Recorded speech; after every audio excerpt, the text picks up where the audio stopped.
Bonjour à tous. Aujourd'hui, on va décortiquer ensemble une vraie méthode structurée pour dire adieu à la cigarette. On va s'appuyer sur des stratégies super concrètes, vraiment pratiques.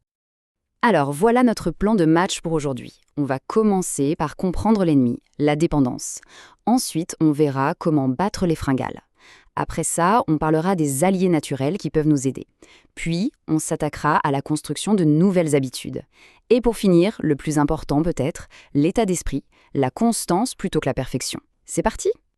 Allez, on attaque direct avec le premier point. Pour gagner une bataille, il faut connaître son ennemi, non ? Alors, qu'est-ce qui rend l'arrêt de la clope si compliqué ? Ce qu'il faut bien comprendre, c'est que la dépendance, ce n'est pas juste une seule chose. C'est un double piège.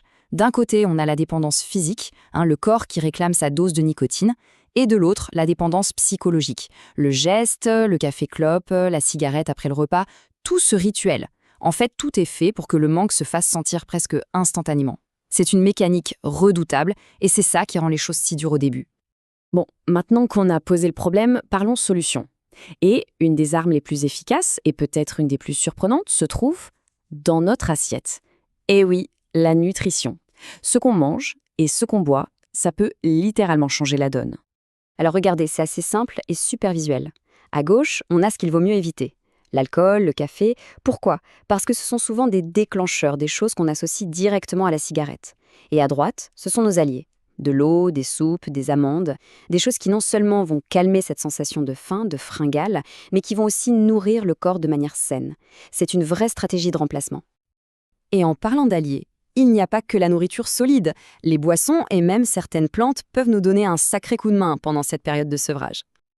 Un chiffre à retenir, vraiment simple. 1,5 litres. C'est la quantité d'eau qu'on nous conseille de boire chaque jour.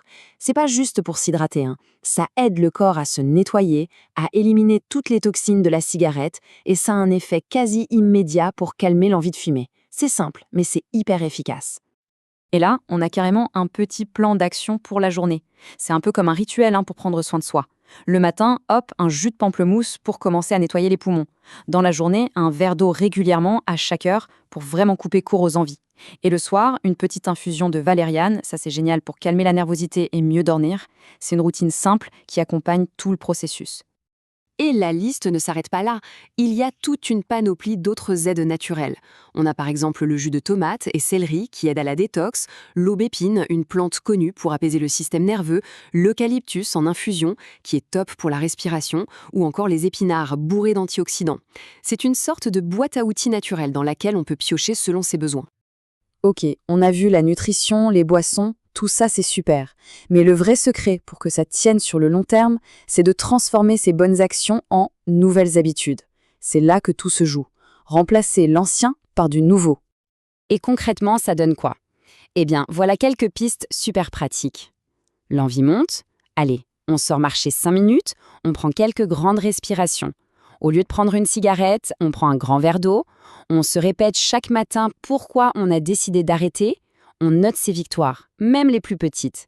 Et surtout, on s'entoure de gens qui nous soutiennent. Chaque petit geste compte pour déprogrammer le cerveau de l'ancienne habitude. On arrive au dernier point. Et pour moi, c'est vraiment la clé de voûte de tout le système. C'est la mentalité, l'état d'esprit avec lequel on aborde ce défi. La victoire, elle se joue dans la tête. Écoutez bien cette phrase, elle est très forte. Chaque jour sans cigarette est une reprise de contrôle sur votre santé et votre vie. Vous voyez, l'idée, ce n'est pas d'être parfait, de ne jamais flancher, non. L'idée, c'est que chaque jour est une nouvelle occasion de reprendre le pouvoir. C'est un combat quotidien, mais c'est une victoire quotidienne aussi. Et ça nous laisse sur cette question, pour réfléchir, la vraie victoire. Au fond, est-ce que ce n'est pas la persévérance plutôt que l'absence totale d'échec ? Un jour, on peut trébucher, c'est humain. Mais le plus important, c'est de se relever le lendemain. C'est cette constance, ce jour après jour, qui construit le succès. C'est ça la véritable force.